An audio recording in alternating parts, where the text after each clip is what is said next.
This one's a little bit of a different topic, different tone here of seriousness. The UFC betting investigation, things have gotten a little sticky. This past weekend, the NSAC, that's the Nevada State Athletic Commission, they would not let James Krause corner Miles Johns. This stems from the UFC's betting integrity partner, Don Best Sports, investigating some gambling activity stemming from the Derek Minner Shaylon Nurdenbecki fight. So that was a few weeks ago. Now, a few weeks ago, the UFC did put out a statement that included this quote: "At this time, we have no reason to believe that either of the athletes involved in the bout or anyone associated with their teams behaved in an unethical or irresponsible manner." So we kind of thought that everybody was going to move on from it, especially after the UFC said that. There appeared to be some late betting as we got closer to the fight. That's, I guess, what is the cause of all this. All right. What do we make of all this? Matt, you're leading off. I think it's an example of, and I know we don't know all of the details of everything that's going on here, but I think it's just an example of, James Krause flying too close to the sun. When he went on the MMA Hour and he was talking about all of the betting and how much money he was making and all this stuff, all the while you're cornering a lot of these fighters. You have a lot of inside information that other people don't have access to. Even people inside the gym, like they won't have access to against, like with their own teammates, because you're the coach, you're the guy at the top of the building there. So what's going on more so than a lot of people, and you're talking about betting and betting at a very high level, making more money. I think one of the quotes was that he's making more money than he did from fighting by betting on fights. So you go out there and you put that stuff in a public venue like that with a very large platform, and you're essentially kind of bragging about it. It's going to raise some red flags, and it's also not a good look when one of your fighters goes out there and you have suspicious betting activity going on. It's just not a good look all around. And I mean, like when this news dropped that he was suspended, from Miles Johns' corner, I mean, we just got the news that the main event for that night was taken off, like maybe 5 minutes prior. And like all of a sudden it's like you got two big news things right there. Or was it 5 minutes after? I don't remember.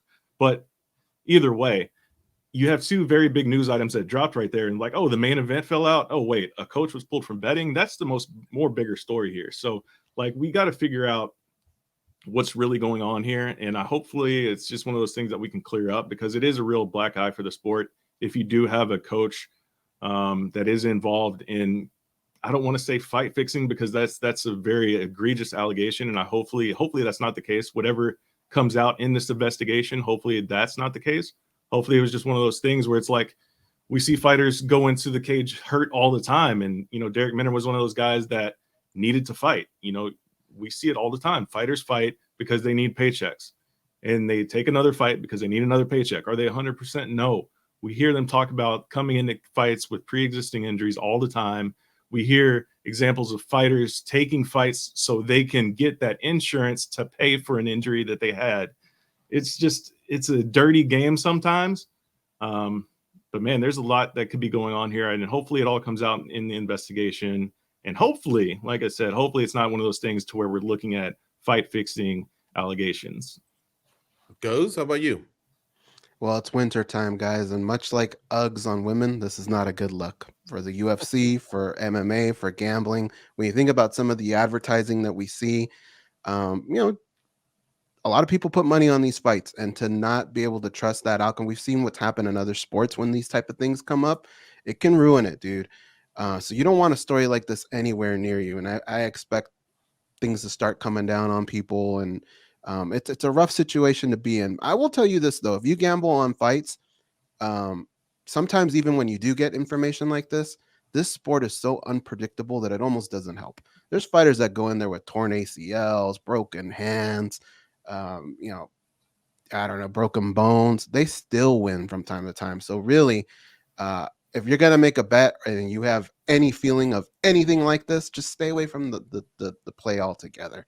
But this is just not a good look for the sport, and I expect things to start really coming down hard on this because, like I said, in other sports, it's made things very, very difficult.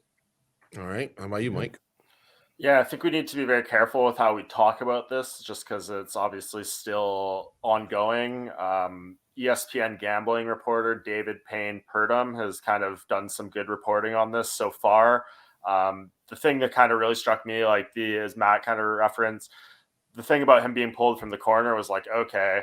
And then David puts out that, the New Jersey gambling board, whatever it's called, has stopped taking bets on anything related to James Krause or his fighters or coach or associations. And that seems like a really, really big red flag, and like that the walls are kind of starting to close in on maybe something pretty serious here. So I don't want to make any big allegations or claims that he's done this or this, but from everything he said, as Matt laid out very nicely there, during his answer, there seems like there's something at least that needs to be looked into going on here. And I'm glad it's being done. If it turns out that it is like the worst of what we're kind of talking about here, that's going to be a huge black eye on the sport. This is going to be one of the biggest stories of the year in recent times, and how it affects James Krause, his ability to coach that camp as a whole.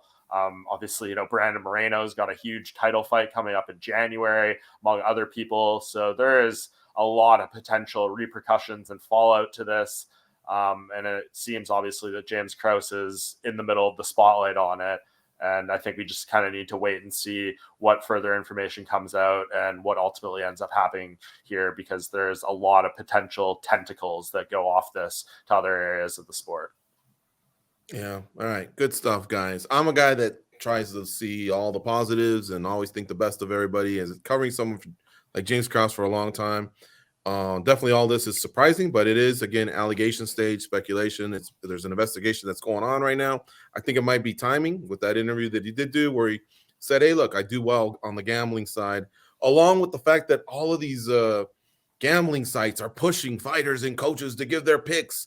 And I think what James realized is, hey, I'm pretty good at these breakdowns. So I don't know if all that bled over, and like you guys perfectly stated, there's injuries going into every fight. I don't know. Hopefully it was just the lining of the planets, and this wasn't anything where the worst outcome, might come out of it. So we'll see. Well, at least we touched on the topic, and I think you guys did it in a very professional way. And as we get more details, obviously we'll cover it.